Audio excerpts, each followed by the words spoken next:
आज का पवित्र बाइबल वचन है उत्पत्ति उसका 43 अध्याय 1 से 34 पद। जैसा लिखा है, और अकाल देश में और भी भयंकर होता गया। जब वह अन्न जो वे मिस्र से ले आए थे समाप्त हो गया, तब उनके पिता ने उनसे कहा, फिर जाकर हमारे लिए थोड़ी सी भोजन वस्तु मोल ले आओ।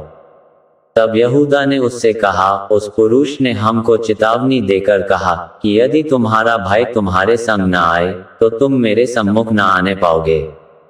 इसलिए यदि तू हमारे भाई को हमारे संग भेजे, तब तो हम जाकर तेरे लिए भोजन वस्तु मोल ले आएंगे, परंतु यदि तू उसको न भेजे तो हम न जाएंगे, क्योंकि उस पुरुष ने हमसे कहा कि यदि तुम्हारा भाई तुम्हारे संग न हो तो तुम मेरे सम्मुख न आने पाओगे। तब इस्राएल ने कहा, तुमने उस पुरुष को ये बताकर कि हमारा एक और भाई है, क्यों मुझसे बुरा बर्ताव किया?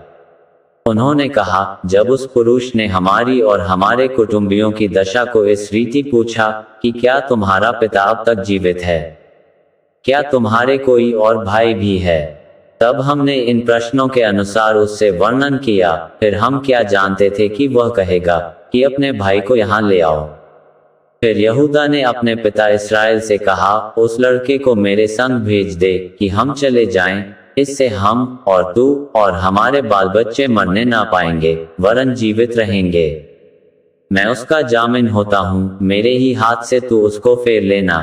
यदि मैं उसको तेरे पास पहुंचाकर सामने न खड़ा कर दूं, तब तो मैं सदा के लिए तेरा अपराधी ठहरूंगा।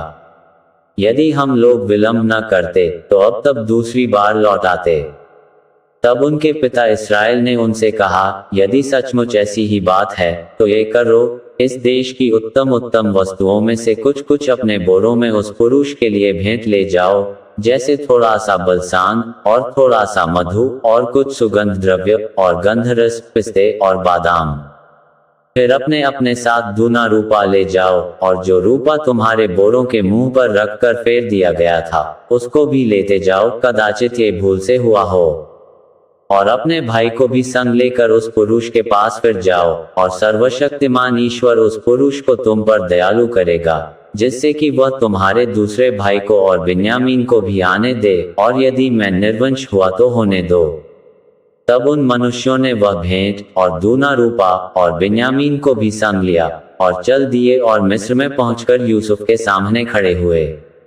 उनके साथ बिन्यामीन को देखकर यूसुफ ने अपने घर के अधिकारी से कहा, उन मनुष्यों को घर में पहुंचा दो और पशु मार के भोजन तैयार करो, क्योंकि वे लोग दोपहर को मेरे संग भोजन करेंगे। तब वह अधिकारी पुरुष यूसुफ के कहने के अनुसार उन पुरुषों को यूसुफ के घर में ले गया।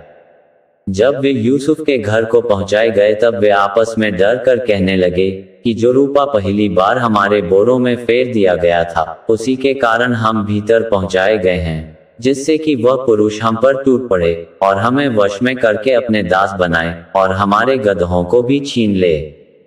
तब वे यूसुफ के घर के अधिकारी के निकट जाकर घर के द्वार पर इस प्रकार कहने लगे कि हे हमारे प्रभु, जब हम पहली बार अन्न मोल लेने को आए थे, तब हमने सराय में पहुंचकर अपने बोरों को खोला, तो क्या देखा कि एक एक जन का पूरा पूरा रूपा उसके बोरे के मुंह में रखा है, इसलिए हम उसको अपने साथ फिर लेते आए हैं।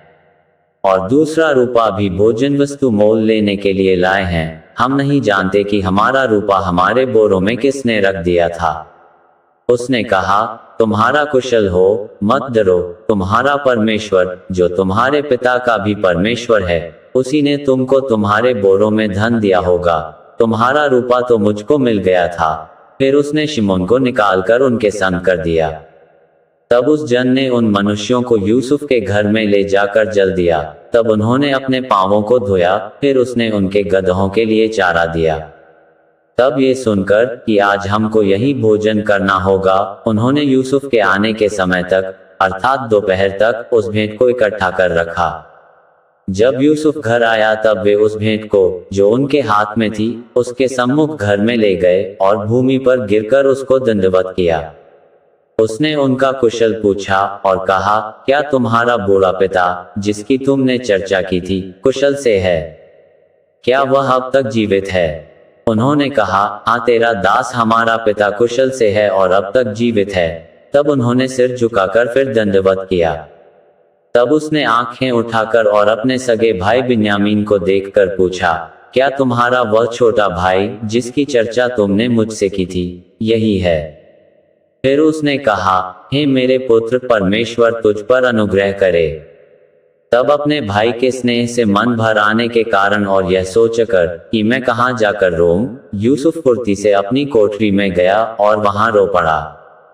फिर अपना मुंह धोकर निकल आया और अपने को शांत कर कहा, भोजन परोसो।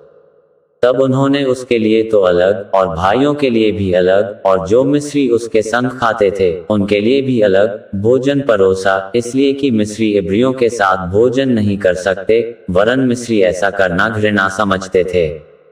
सो यूसुफ के भाई उसके सामने बड़े बड़े पहले और छोटे छोटे पीछे अपनी अपनी अवस्था के अनुसार क्रम से बैठाए गए। ये देख वे विस्मित होकर एक दूसरे की ओर देखने लगे। तब यूसुफ अपने सामने से भोजन वस्तुएं उठा उठा के उनके पास भेजने लगा और बिन्यामीन को अपने भाइयों से 5 गुनी अधिक भोजन वस्तु मिली और उन्होंने उसके संग मनमाना खाया पिया। यहाँ तक इस वचन के द्वारा प्रभु आपको बहुतायत से आशीष दे। आमीन।